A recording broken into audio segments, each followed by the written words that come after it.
우리 같이 제목을 한번 읽어봅시다. 시작. 모든 슬픔을 위로하라. 감사합니다. 미국에서 아주 괴팍한 성격을 가진 여류 문학가가 있었습니다. 남편은 아주 큰 사업가였는데요. 이 여인은 사람들을 만나지 않고 늘 집안에서 글만 썼습니다. 그녀의 일생에서 유일한 위로란 글 쓰는 일과 하나밖에 없는 아들을 사랑하는 일밖에 없었습니다. 그런데 그 귀한 외아들이 고등학교 다닐 때에 친구들과 함께 차를 타고 여행을 하다가 그만 교통사고로 운명을 달리했습니다. 그녀는 그 충격으로 더욱 고립되어 갔고 깊은 슬픔에서 헤어나오지 못했습니다. 집안 형편이 부유해서 별별 치료를 다 받아보았습니다. 또 여행도 떠나보았지만 회복되지 못했습니다. 이제 그녀는 글 쓰는 일에도 더 이상 집중할 수가 없었습니다. 그러던 중 어느 한순간 이 여인의 병이 치료되었습니다. 그 이유는 자기 아들과 같이 자동차를 타고 여행을 하다가 죽은 친구의 어머니를 만났기 때문입니다. 평생을 외부 세계와 단절하고 살았던 이 괴팍한 여류 문학가가 처음으로 마음의 문을 열어서 이웃을 받아들였을 때 그녀는 회복되기 시작했습니다. 사람들은 너무나 궁금해서 그 여인에게 물었습니다. 그 죽은 친구의 어머니가 무슨 말을 했기에 갑자기 당신이 다시 일어설 수 있었습니까? 그녀는 이렇게 말합니다. 네. 그분은 아무 말도 하지 않았습니다. 단지 그냥 나를 끌어안고 울었습니다. 그래서 나도 같이 울었습니다. 그랬더니 너무나 신기하게도 제가 회복되기 시작하는 겁니다. 고통받는 사람들에게 가장 필요한 것은 함께 있어주고 같이 울어주는 일입니다. 우리에게 함께 있어주시고 울어주시는 분이 계십니다. 그분은 바로 예수 그리스도이십니다. 그분은 육신을 입으시고 이 땅에 오셨고 우리를 위해 진정으로 울어주실 수 있는 분이라는 사실을 우리는 거듭해서 예수님이 우셨다라는 기록을 통해 알고 있습니다. 위로를 주제로 삼아 계속해서 말씀을 나누고 있는데 오늘 말씀을 통해서 위로자 되신 예수님을 통해 참된 위로를 우리가 받고 누리게 되기를 간절히 축원합니다. 먼저는 메시아 예수님입니다. 오늘 본문에 보면 하나님의 영이 내린 사람, 다시 말해서 하나님으로부터 기름 부음을 받은 사람이 등장합니다. 물론 그분은 예수님이십니다. 그분이 예수님이라는 것을 우리는 몇 가지를 통해서 알 수 있는데요. 먼저 이사야 선지자는 이미 11장 1절부터 2절에서 그 하나님의 영이 임하실 분을 이렇게 소개합니다. 함께 읽습니다. 시작. 이새의 줄기에서 한 싹이 나며 그 뿌리에서 한 가지가 나서 결실할 것이요 그의 위에 여호와의 영, 곧 지혜와 총명의 영이요 모략과 재능의 영이요 지식과 여호와를 경외하는 영이 강림하시리니. 우리가 어떤 소설책을 읽으면 처음부터 쭉 읽어온 사람이라면 나중에 어떤 내용이 나오더라도 그걸 연관시켜서 이해할 수 있습니다. 마찬가지입니다. 우리가 이사야서 66장까지 있는데 우리가 본문으로 삼은 곳이 61장이지만 이사야서를 쭉 읽어왔다라면 예수님이구나 이렇게 이해할 수 있는 거예요. 이 말씀을 통해서. 여기 보면 이새는 다윗의 아버지입니다. 그러니까 장차 메시아가 누구의 후손으로 오신다라는 거예요? 다윗의 후손으로 오신다라는 사실을 말해줍니다. 그런데 그 메시아에게 하나님의 영이 강림하신다라고 했습니다. 우리는 이 예언이 예수님께서 세례 요한에게 세례를 받으실 때 성취되었음을 알게 됩니다. 함께 읽습니다. 시작. 백성이 다 세례를 받을새 예수도 세례를 받으시고 기도할 때에 하늘이 열리며 성령이 비둘기 같은 형체로 그의 위에 강림하시리니 너는 내 사랑하는 아들이라 내가 너를 기뻐하노라. 내가 너를 기뻐하노라. 여기에 여러분 좀 기억해 주시면 좋겠습니다. 나중에 베드로 사도는 고넬료 집에 가갖고 복음을 전할 때 그때 예수님을 이사야 61장과 연관해서 이렇게 적용한 적이 있습니다. 같이 읽습니다. 시작. 하나님이 나사렛 예수에게 성령과 능력을 기름 붓듯 하셨음에 그가 두루 다니시며 선한 일을 행하시고 마귀에게 눌린 모든 사람을 고치셨으니 이는 하나님이 함께 하셨습니다. 그렇습니다. 바로 이사야서 61장에 하나님의 영이 임한 그리고 강림한 그분은 예수님이십니다. 우리가 예수님을 그리스도 또는 예수 그리스도라고 부릅니다. 여러분, 그리스도라는 말이 무슨 말이죠? 기름 부음을 받은 자라는 말입니다. 그러니까 이 그리스도라는 말은 헬라어입니다. 신약 성경을 기록한 헬라어에서 기름 부음을 받은 자, 이거를 크리스토스 이렇게 얘기했는데 이걸 한국말로 하면 그리스도가 됩니다. 그러면 기름 부음을 받은 자라는 구약 성경의 말은 뭐죠? 다시 말해서 히브리어는 뭐죠? 네, 메시아입니다. 메시아. 네, 메시아라는 말이 기름 부음을 받은 자라는 말입니다. 그러니까 우리가 사진기, 카메라 똑같은 말입니다. 마찬가지로 메시아나 그리스도나 같은 말이 됩니다. 이처럼 예수님은 하나님께 기름 부음을 받은 메시아였습니다. 그런데 오늘 본문이 예수님을 말하고 있다라는 더 확실한 증거가 있습니다. 이 말씀 때문에 그렇습니다. 예수님 자신이 이사야 61장 1절 2절을 인용하시면서 그것이 바로 자신이다라고 이렇게 직접 말씀하셨어요. 그런데 이후에 예수님은 이렇게 덧붙이셨습니다. 이 글이 오늘 너희 귀에 응하였느니라.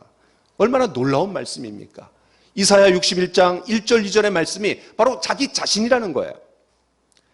특별히 이 말씀은 예수님의 사명 선언문이라고 할 수 있습니다. 다시 말해서 예수님이 이런 사역을 하시겠다라고 공개적으로 선언하시는 것과 똑같습니다. 누가복음에 따르면 예수님은 세례 요한에게 세례를 받으신 후 광야에서 마귀에게 시험을 받으셨습니다. 왜 시험을 받으셨어요?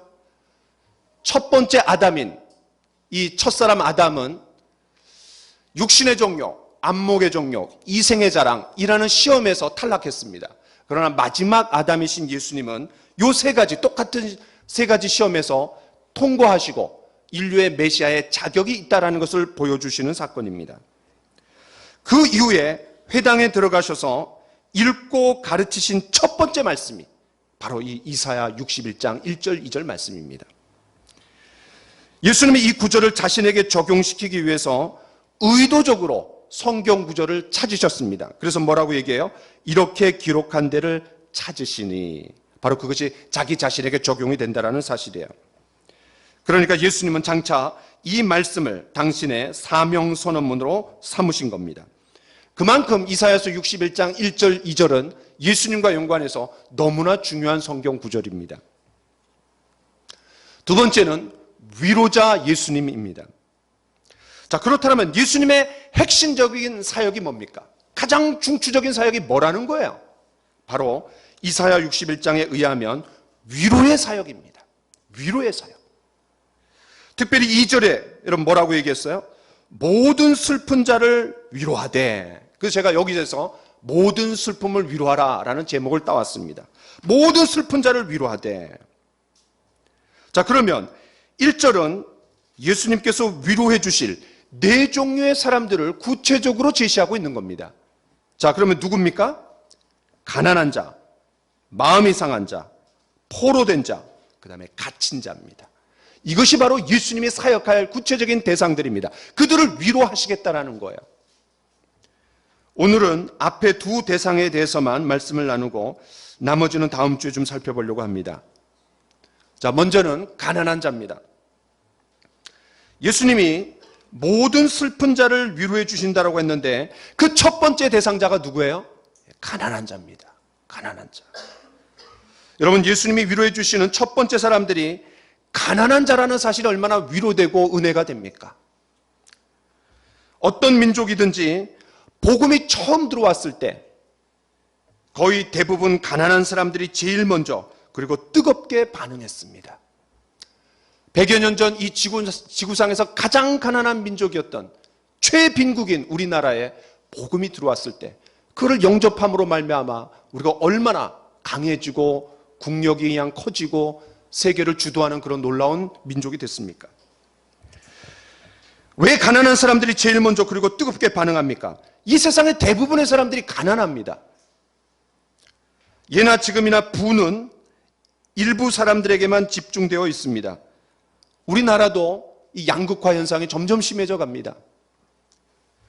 가난한 자들에게 생명을 주고 소망을 불어넣어주는 아름다운 소식을 전해주시는 그 예수님, 얼마나 위로가 되고 소망이 되었겠어요. 그렇다면 누가 가난한 사람들입니까? 두 종류의 사람들이 가난한 사람들입니다. 첫 번째는 경제적으로 물리적으로 가난한 사람들이 있습니다. 그러나 심령이 가난한 사람들도 있습니다.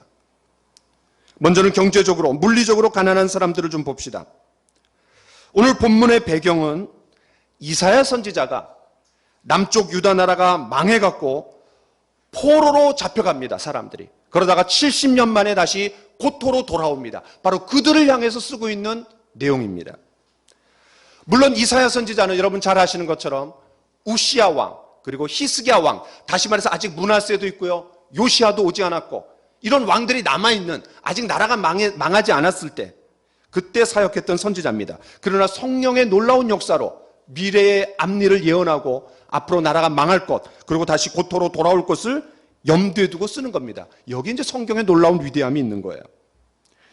어쨌든 포로 귀환 자들은 수십 년 전에 원수에게 강탈당했던 짓밟힌 땅으로 돌아왔습니다.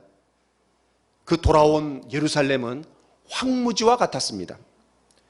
열왕기하 25장에 보면 나라가 망했을 때 상황을 이렇게 말합니다. 우리 같이 한번 읽어봅시다. 시작. 여호와의 성전과 왕궁을 불사르고 예루살렘의 모든 집을 귀인의 집까지 불살랐으며 시위대장에게 속한 갈대아 온 군대가 예루살렘 주위의 성벽을 헐었으며 시위대장이 그 땅에 비천한 자를 남겨두어 포도원을 다스리는 자와 농부가 되게 하였더라. 바벨론 군대는 다니엘과 같이 똑똑하고 쓸모있는 사람들은 포로로 잡아갔습니다. 그런데 없는 사람들, 가난한 사람들, 비천한 사람들은 본토에 남겨두었습니다. 왜냐하면 그들은 반란을 일으킬 가능성이 없어요. 그럼 무지렁이 같은 사람들이에요. 그런 사람들만 남아있었기 때문에 수십 년이 지나 고토로 돌아와 봤자 그 예루살렘 성은 황폐했습니다. 이제 포로 생활에서 돌아온 자들 역시 바벨론 땅에서 그들이 살던 집을 뒤로하고 자기의 전토를 뒤로하고 일구어 놓은 산업을 뒤로한 채 고국으로 돌아왔습니다. 그들 역시 가난합니다. 이처럼 경제적으로 가난한 자들을 향해 장차 메시아가 오실 때 아름다운 소식을 전해주실 것이다. 그들에게 얼마나 위로가 되었겠어요. 얼마나 소망이 되었겠어요. 그런데 어느 날 그 이사야 61장이 예언한 진짜 메시아가 오셨습니다. 그분은 이 말씀대로 가난한 자들의 친구가 되어주셨습니다. 예수님께서 가난한 자들을 만나주셔서 위로해 주신 일들이 많이 있습니다. 그 중에 한 사례만 제가 뽑아보겠습니다. 한 번은 예수님께서 나인성으로 가시는데 성문에서 한 죽은 청년을 메고 나오는 상역군들을 만났습니다. 죽은 자는 한 어머니의 독자였고 그 어머니는 과부였습니다. 이 어머니는 물질적으로 너무나 가난했습니다. 일단 남편이 없는 과부였기 때문입니다. 구약 성경에서 가장 어렵고 힘든 사람들을 세 종류로 지칭합니다. 누구죠? 고아와 객과 과부입니다.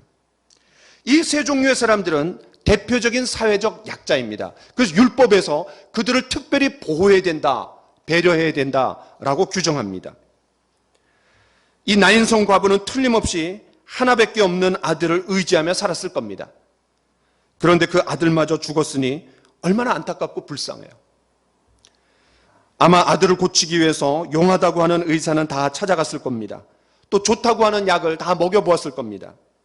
그 과정에서 그나마 있던 재산마저 탕진했습니다. 그러면서 가산이 점점 기울어 갔습니다. 그런 과부를 보시고 예수님이 뭐라고 말씀하십니까? 같이 한번 읽어봅시다. 시작. 주께서 과부를 보시고 불쌍히 여기사 울지 말라. 예수님은 그 관에 손을 대시고 그랬더니 죽었던 자가 일어나서 앉고 말도 하게 되었습니다. 예수님께서는 그 청년을 과부 어머니에게로 인도해 주셨습니다. 여러분, 예수님께서 공생의 기간 동안 죽은 자들을 3번 일으키신 적이 있습니다. 누구예요? 죽은 나사로, 그리고 회당장 야이로의 딸입니다. 그리고 마지막이 나인성 과부입니다. 그런데 놀랍게도요, 구약 성경에도 죽은 자가 일어난 것이 3번 있습니다. 그러니까 구약 성경이나 신약 성경이나 똑같은 거예요. 예수님은 언제나 가난한 자의 편에 서셨고 가난한 자의 친구이셨습니다. 그런데요, 예수님은 스스로 가난한 자가 되셨습니다.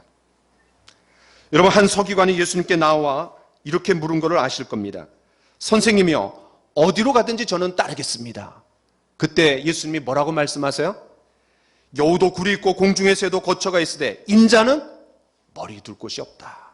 인자는 머리 둘 곳이 없다. 실제로 예수님 가난하셨습니다. 여인들이 돈을 모아갖고 선교비로 대주셨습니다.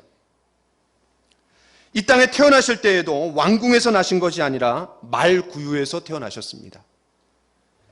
아기를 낳은 후 마리아가 정결 예식을 해야 됩니다. 그때 드린 제물이 뭡니까? 비둘기 한 쌍이었습니다. 부자는 소를 드릴 수 있었습니다. 중류층의 사람들은 양과 염소를 드립니다. 가난한 사람들은 비둘기를 드릴 수 있었습니다. 이걸 보면 예수님께서 가난한 형편에 사셨다는 걸 알 수 있습니다.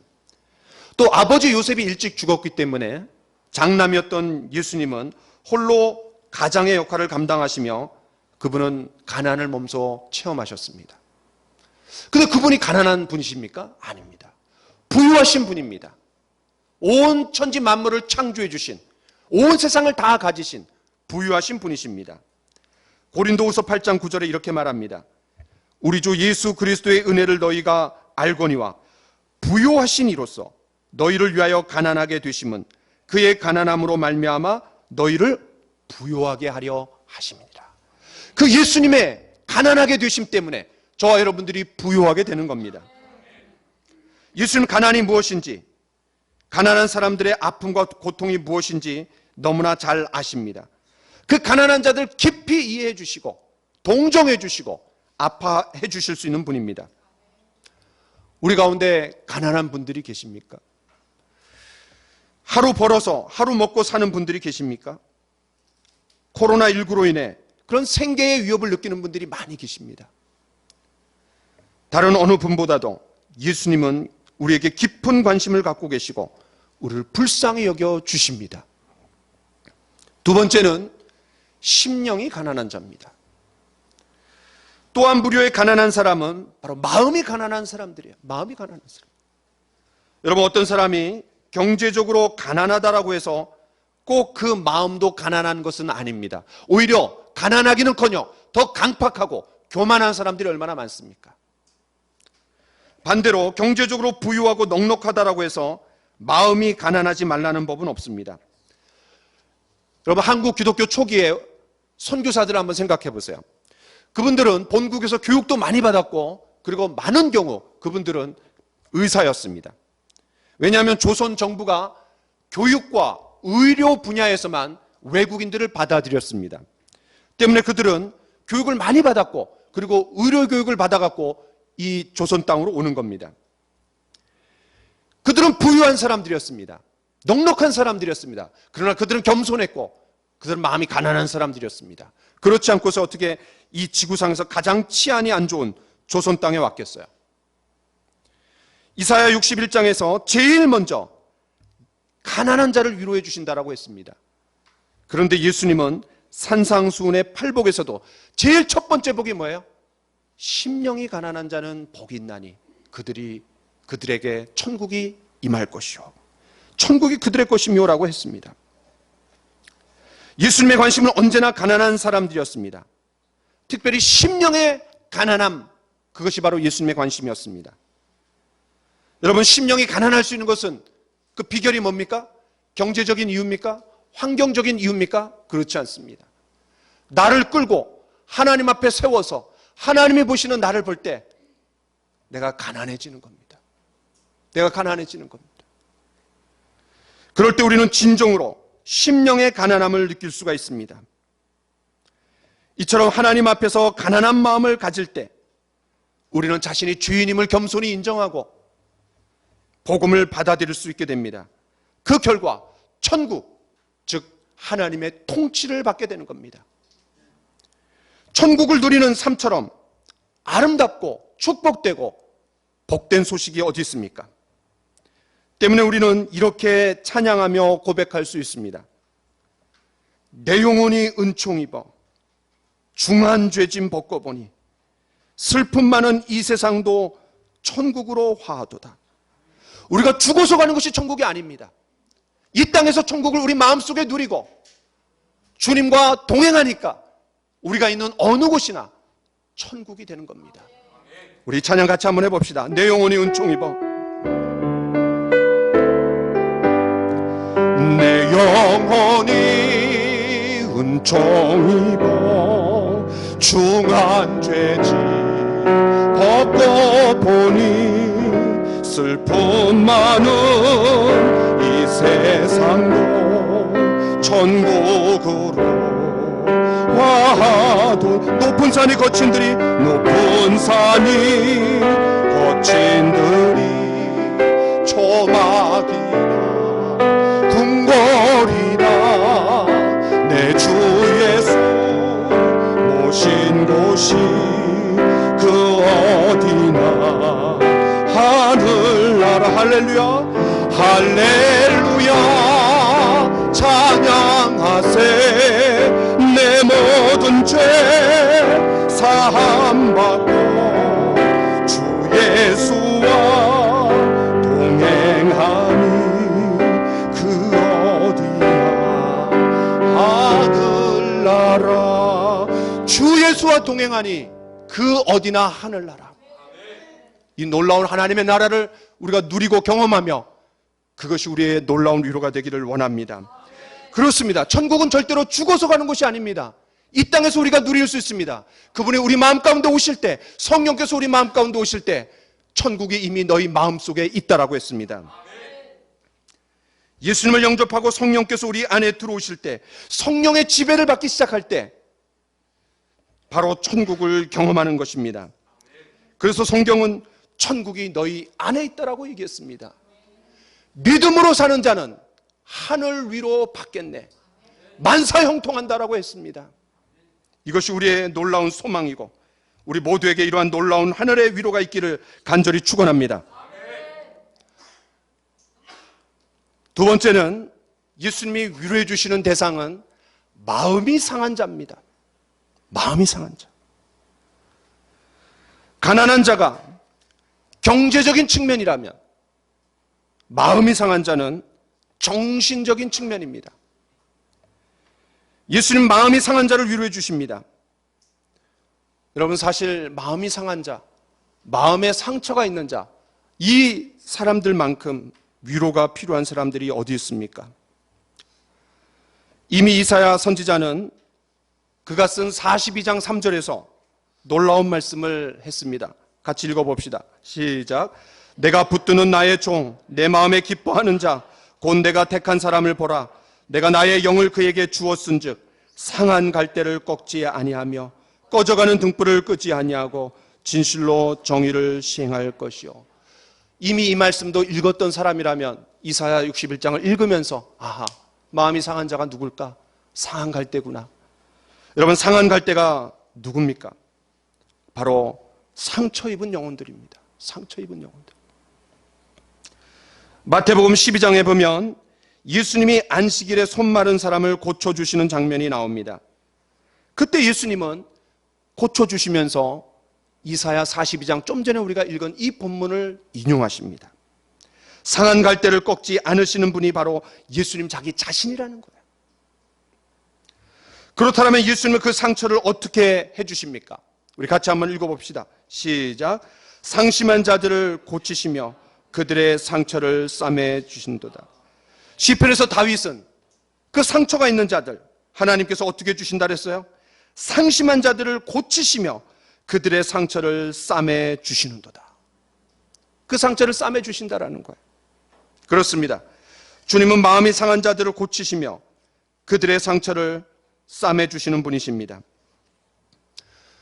저와 여러분들이 살아오면서 얼마나 많은 사람들에게 상처를 주는 가해자가 되었습니까? 때로는 의도하지 않았는데 상처를 주기도 합니다. 또 저와 여러분들이 살아오면서 얼마나 상처를 많이 받았습니까? 우리는 상처의 피해자입니다. 부모를 통해서 받은 상처가 있습니다. 부부 간에 또는 부모와 자녀 간에, 형제 간에 받은 상처들이 있습니다.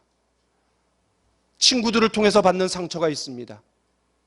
심지어는 성도 간에도 상처를 주고받습니다. 왜냐하면 가까이 교제하다 보니까 서로의 적나라한 모습이 보여지면서 그것이 서로를 찌르고 자르고 아프게 하는 겁니다. 이 마음의 상처는 마치 아킬레스건과 같습니다. 우리가 세상을 살아가면서 신앙생활하면서 우리의 발목을 잡습니다. 그런 상처들 때문에 얼마나 많은 사람들에게 그늘이 있고 어둠이 있고 또 비참합니까? 그 상처는 자신으로 그치지 않습니다. 그 상처들이 날카로운 칼날이 되거나 뾰족한 송곳이 되어서 다른 사람을 찌릅니다. 삐뚤어지고 왜곡되며 매사에 부정적인 사람들을 보면 거의 예외 없이 과거에 상처가 있습니다. 여러분, 인생의 나이테라는 말이 있습니다. 식물학자들은 나무의 절단면을 보여주면서 아마 이렇게 설명할 겁니다. 여기에 나타난 이태는요, 아주 가물었을 때를 표시합니다. 여기 이태는 번개에 맞았을 때예요. 이것들은 정상적으로 성장했다는 표시입니다. 그런데 이태는요, 숲속에 불이 나서 나무가 거의 죽게 되었을 때를 말해줍니다. 이쪽은 사나운 병충해와 질병이 유행했을 때를 말해줍니다. 이 모든 것이 이 나무의 심층부에 다 기록이 되어 있습니다.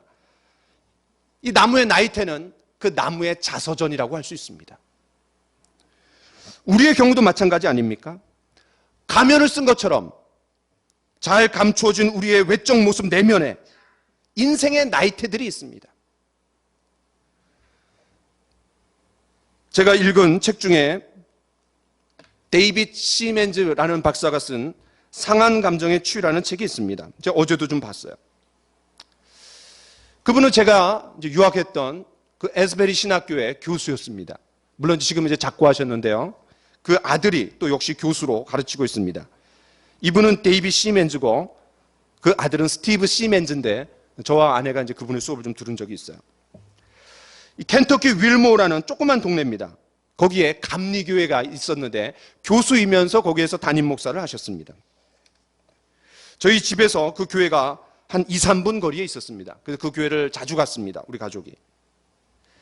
그분이 목회할 때 그 교회 성도가 2,000명이었대요. 야, 2,000명. 그런데 그 당시에 그 윌모라는 시의 전체 인구가 3,000명이었대요. 그러니까 3분의 2가 그 교회를 나간 거예요. 굉장한 분이에요, 이분은. 세계적인 분이에요. 근데 제가 이제 지금 가보니까 한 100여 명 정도 모여 있더라고요. 그 책에 보면은 내면의 상처에 대해서 몇 가지 구체적인 사례들을 소개합니다. 이 실제 일입니다. 한 어린 소년이 어떤 크리스마스 새벽에 자기의 선물을 넣는 그 양말을 걸어놨습니다. 그런데 그 양말 속에 아침에 일어나 보니까 선물이 들어있는 것이 아니라 더러운 돌이 들어있었습니다. 누군가가 장난을 친 거예요. 그런데 그 누군가가 친 장난이 그 소년은 그것 때문에 자기가 잘못한 것에 대한 벌로 주어진 것이라고 받아들였습니다. 어린 소년. 그때 받은 상처로 인해서 그 어린 소년의 마음은 서서히 좀 먹어가기 시작했습니다. 그 결과 살아가는 동안 대인관계에 있어서 여러 가지 어려움을 경험하게 되었습니다. 그 사람의 인생의 나이테에 바로 그것이 박혀 있는 거예요. 시멘즈는 또 다른 사례를 제시합니다. 그것은 한 여인의 인생 나이테에 있는 기록인데 인생에서 어떤 한 사건이 그녀의 삶 전체를 짓밟아 버렸습니다. 그리고 아주 비극적인 자국으로 퇴색해 있는 나이테입니다. 그 내용은 오래전에 자신의 오빠가 나이 어린 여동생에게 해준 불행한 경험이었습니다. 그것은 잘못 사용된 성이 초래한 사건이었습니다. 한 가지 더 사례를 들어보면 어떤 사람의 기억 속에 자신의 어머니를 죽이려고 부엌칼을 집으러 이 알코올 중독자인 아빠가 부엌으로 들어가는데 그를 뜯어 말리려고 했던 그 아들입니다. 그는 당시 받은 가슴 아픈 상처가 오랫동안 마음속에 파묻혀 있었습니다. 이것이야말로 그 사람에게 표현할 수 없는 고통과 분노를 늘 유발시키는 직접적인 원인이 되었습니다.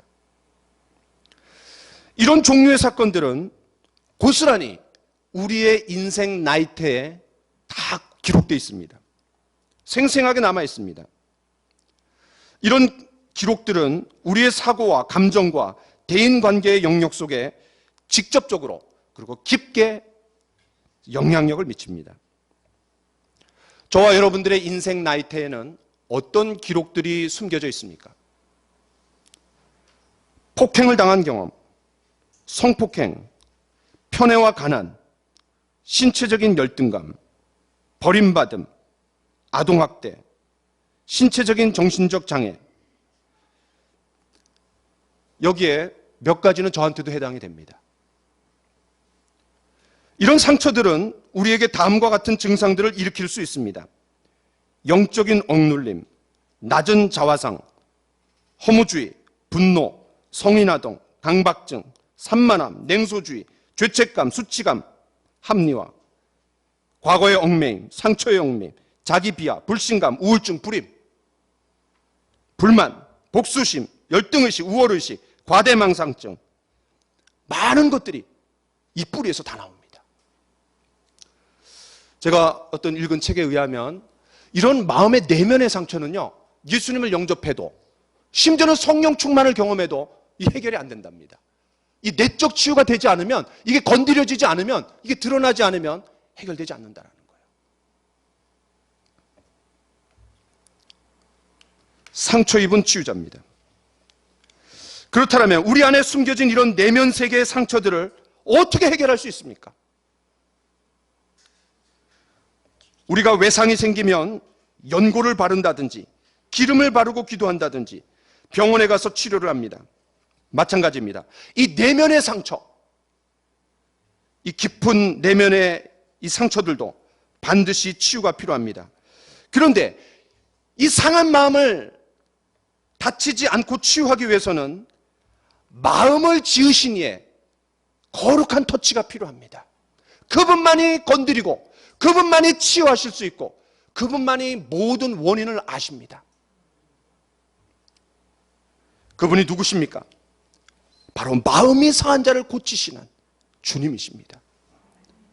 그분은 우리를 만드셨을 뿐만 아니라 우리 때문에 친히 상처를 받으셨습니다. 이사야 53장 3절 4절, 그러니까 61장을 읽었는데 53장에서 이런 말씀이 있습니다. 멸시를 받아 사람들에게 버림받았으며 간고를 많이 겪었고 질고를 아는 자라. 그는 실로 우리의 질고를 지고 우리의 슬픔을 당하셨거늘. 예수님이 마태복음 8장에 보면 열병을 앓고 있었던 베드로의 장모를 고쳐주신 적이 있습니다. 그 결과 수많은 귀신 들린 자들, 병든 자들이 예수님께 와서 고침을 받았습니다. 그때 마태복음의 저자는 우리가 좀 전에 읽은 이사야 53장의 말씀을 인용하면서 이렇게 말합니다. 이는 선지자 이사야를 통하여 하신 말씀에 우리의 연약한 것을 친히 담당하시고 병을 짊어지셨도다 함을 이루려 하심이더라. 우리의 질고를 주고 우리의 슬픔을 당하셨다라는 말을 이렇게 재해석해 갖고 풀어서 인용하고 있는 겁니다. 그렇습니다. 예수님이 이 땅에 사시면서 수많은 상처와 아픔 그리고 고통을 당하셨습니다. 상처 받아본 사람만이 상처 난 사람을 깊이 이해하고 동정하고 고쳐주실 수 있습니다. 많은 경우 우리가 상처 난 사람에게 위로해 준답시고 한마디 던졌는데 그것이 위로가 되기는커녕 상처가 될 때가 얼마나 많습니까? 물론 의도는 순수했습니다. 그러나 아무리 의도가 순수하다 할지라도 우리가 그거를 그냥 무시할 수 없습니다. 깊이 알지 못하고 가볍게 그냥 던지는 말, 우리 모두가 참 조심해야 됩니다. 그렇습니다. 예수님은 이 땅에 사시면서 수많은 상처와 아픔, 그것을 고통을 경험하시면서 우리를 이해해 주십니다. 여러분, 헨리 나우엔이라는 분 아마 들어보셨을 겁니다. 한때 굉장히 유행했어요. 이분이 쓴 책이. 저희 집에도 많이 있습니다. 그런데 이분이 쓰신 책 중에 상처 입은 치유자라는 아주 얇은 책자가 있습니다. 얼마나 멋있는 표현이에요. 상처 입은 치유자. 야, 상처를 입었는데 남을 치유하는 사람이 됐대요. 놀라운 표현이에요. 그런데 표현이 멋있을 뿐만 아니라 예수님은 실제로 상처 입은 치유자이십니다. 그분이 십자가에서 창으로 허리를 찔리셨을 때 피와 물이 나왔습니다. 그 피와 물 때문에 많은 사람들의 죄를 씻어주셨고 많은 사람들의 상처를 닦아주셨고 그 예수님이 상처 입은 치유자이셨습니다.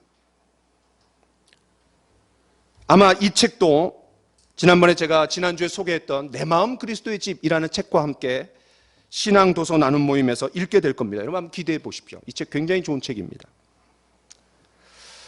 한 번은 예수님께서 갈릴리 호수에 이르셨습니다. 사람들이 귀먹고 말 더듬는 사람을 데려와서 안수해 주시기를 구했습니다. 그때 예수님께서 어떻게 하셨습니까? 성경을 한번 읽어봅시다. 시작. 예수께서 그 사람을 따로 데리고 무리를 떠나사 손가락을 그의 양 귀에 놓고 침을 뱉어 그의 혀에 손을 대시며 하늘을 우러러 탄식하시며 그에게 이르시되 에바다 하시니 이는 열리라는 뜻이라. 저는 예수님이 에바다 하시면서 말을 더듬고 귀먹은 그 사람을 고쳐주신 것이 은혜가 됩니다. 그런데요, 저는 더 은혜가 되는 부분이 있습니다. 예수님께서 그 사람을 따로 데리고 무리를 떠나사. 틀림없이 그 주변에는 구경꾼으로 온 사람들도 많았을 겁니다. 신기하게 쳐다보는 사람들을 지나서 예수님은 그 사람을 따로 한적한 곳으로 데리고 무리에서 떠나셨습니다. 가시면서 예수님이 뭐라고 말씀하셨겠어요? 따뜻하게 대화하시고 터치하시고 위로해 주시고 그 마음을 어루만져 주셨을 거라고 저는 믿습니다. 귀먹고 말 더듬는 자가 얼마나 많이 놀림을 받았겠어요? 얼마나 많은 사람 앞에서 놀림감이 됐겠어요? 구경꾼이 됐겠어요? 그러면서 그는 자존감이 낮을 대로 낮아졌을 겁니다. 사람들의 시선이 늘 부담스러웠을 겁니다. 예수님은 외적인 치유 이전에 그의 내면을 어루만져 주시는 거예요. 삭개오도 그렇습니다. 삭개오가 예수님을 찾기 전에 예수님이 일부러 여리고성을 지나가십니다. 왜? 삭개오 한 사람 만나기 위해서. 먼저 삭개오의 이름을 불러주셨습니다. 삭개오야, 속히 내려오라. 내가 오늘 네 집에 유하여야 하겠다. 그 말을 듣고 삭개오가 얼마나 좋아했어요.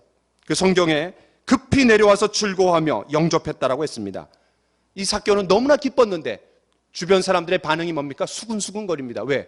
죄인의 집에 예수님 들어갔다라는 거예요. 예수님은 삭개오가 비록 세리장이기 때문에 부자이고 자존감이 낮은, 주변에 친구가 없으며 외롭고 쓸쓸하게 살아온 한 인간을 아신 겁니다. 그에게 구원을 선포하기 이전에 그를 인격적으로 만나주시고 그의 낮은 자화상을 회복시켜 주시는 겁니다. 많은 사람들 앞에서 그를 높여주시는 겁니다. 우리가 예수님을 만나고 그분의 거룩한 터치를 받을 때 상처들이 하나하나 드러나고 그 상처들이 치유되고 회복되는 것을 우리는 경험해 왔습니다. 그리고 경험할 겁니다. 저는 말씀을 준비하면서 제 마음속에 이런 찬양이 터져 나왔습니다. 여러분 잘 아시는 찬양입니다. 주는 내 마음을 고치시고 볼 수 없는 상처 만지시네. 나를 아시고 나를 이해하시네. 내 영혼 새롭게 세우시네. 그렇습니다. 그분은 우리의 마음의 상처를 아십니다. 볼 수 없는 상처, 내가 인지하지 못했던 상처, 과거에 내가 당했던 상처입니다. 그러나 내가 모릅니다. 그런데 그것 때문에 많은 문제들이 생깁니다. 그런데 그것까지 다 아십니다. 볼 수 없는 상처 만지시고 나를 이해하시네. 내 영혼을 새롭게 하시네. 우리 같이 이 찬양 다시 한번 해봅시다.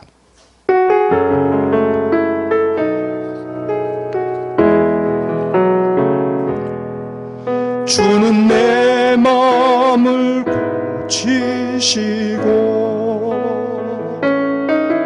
볼 수 없는 상처 만지시네. 나를 아시고 나를 이해하시네. 내 영혼 새롭게 세우. 다시 한번 찬양합시다. 주는 내 마음을 고치시고 주는 내 마음을 고치시고 볼 수 없는 상처 만지시네. 나를 아시고 나를 이해하시네. 내 영혼 새롭게 채우시네. 마음이 상한 자를 고치시는 주님, 하늘의 아버지 날 주관하소서. 의의 길로 인도하사 자유케 하소서. 죄의를 행하사 부흥케 하소서. 의의 주이고 목이 마르니 성령의 기름 부소서. 의의 주이고 목이 마르니 내 잔을 채워 주소서. 성령으로 채우사 주보게 하소서. 성령으로 채우사 주보게 하소서. 주의 임재 속에 은혜 알게 하소서. 주 뜻대로 살아가리 세상 끝날까지. 나를 빚으시고 새날 열어주소서. 의의 주이고 목이 마르니 명령의 기름 부소서. 의의 주이고 목이 마르니 내 잔을 채워주소서. 그렇습니다. 주님의 터치가 우리는 필요로 합니다. 우리를 만드신 그분께서 우리를 터치해 주실 때 우리의 상처와 아픔이 치유되기 시작합니다. 저와 여러분 마음 가운데 상처난 부분들이 있습니까?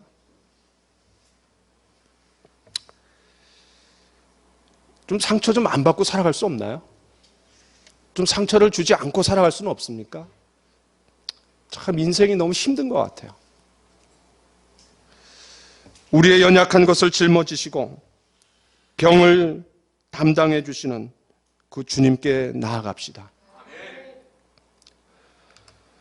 예수님의 위로에 대해서 묵상하면서 발견한 놀라운 사실 한 가지는 그분께서 우리를 위로해 주신다는 겁니다. 그런데 그 위로에서 끝나는 것이 아니라 그 위로를 통해서 다른 사람을 위로하게 하시는 분이라는 거예요.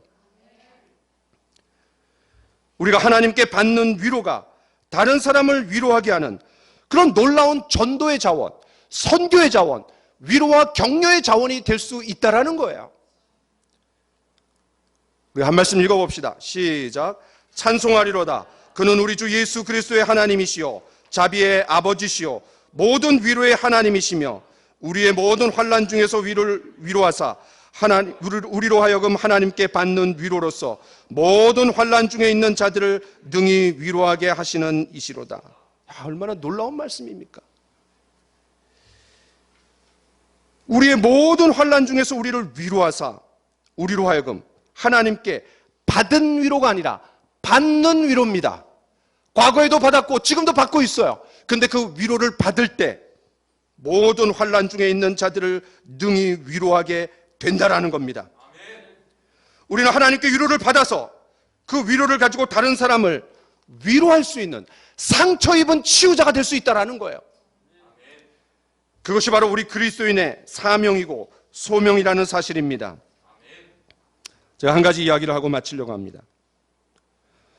유럽의 한 조그만 마을에 특별한 동상이 있었습니다. 이 동상은 주민들의 자랑이고 기쁨이었습니다. 그런데 2차 세계대전이 일어나고 전쟁통에 그 폭탄이 떨어져서 그 동상이 산산조각이 나고 말았습니다. 전쟁이 끝난 후 주민들은 부서진 조각들을 모두 모아서 최선을 다해 동상을 복원했습니다. 그런데 그들이 예수님의 동상을 모두 복원했을 때 그 중에 유일하게 복원되지 못한 부분이 있었습니다. 그것은 바로 예수님의 손이었습니다. 고민하던 그들은 동상 아래에 다음의 문구를 새겨 넣었다고 합니다. 이제 예수님이 가지신 유일한 손은 우리입니다. 우리가 예수님의 손이라는 거예요. 그렇습니다. 저와 여러분들이 예수님의 위로를 받아야 합니다. 그런데 그 받는 데서 그치는 것이 아니라 그 위로를 전해주는 사람이 되어야 합니다. 예수님께 받는 위로를 가지고 다른 사람을 위로해 줄 수 있어야 됩니다. 내가 하나님께 받는 위로만큼, 예수님의 거룩한 터치를 받는 만큼 다른 사람을 이해할 수 있는 용량이 커지고 그를 공감할 수 있는 마음이 커지고, 그리고 우리는 상처 입은 치유자가 되어서 다른 사람들을 치유할 수 있는 겁니다. 이 치유의 사명이 어쩌면 이 코로나 시대에 교회의 사명이 될 겁니다. 우리는 교회가 가장 안전한 곳이라고 믿습니다. 정부는 위험한 곳이라고 생각해요. 우리 교회 다니는 사람들이 얼마나 시민의식이 높습니까? 대부분의 사람들은 시민의식을 가지고 살아갑니다. 방역을 잘합니다. 그리고 교회에서도 최선을 다합니다. 더 놀라운 건 주님이 우리를 지켜주십니다. 그리고 우리가 주님을 예배할 때 영적으로 건강해집니다. 정신적으로 건강해집니다. 면역력이 생깁니다. 저는 어느 누구보다도 그리스도인들이 강하다고 생각이 됩니다. 더 나아가 우리는 주님의 위로를 경험하고 그 위로를 전해주는 위로의 전파자가 됩시다. 같이 찬양합시다. 오직 예수뿐이네. 주님의 위로를 우리가 기억하면서, 오늘 함께 나눈 말씀을 기억하면서 우리의 마음을 담아서 함께 찬양하기를 원합니다.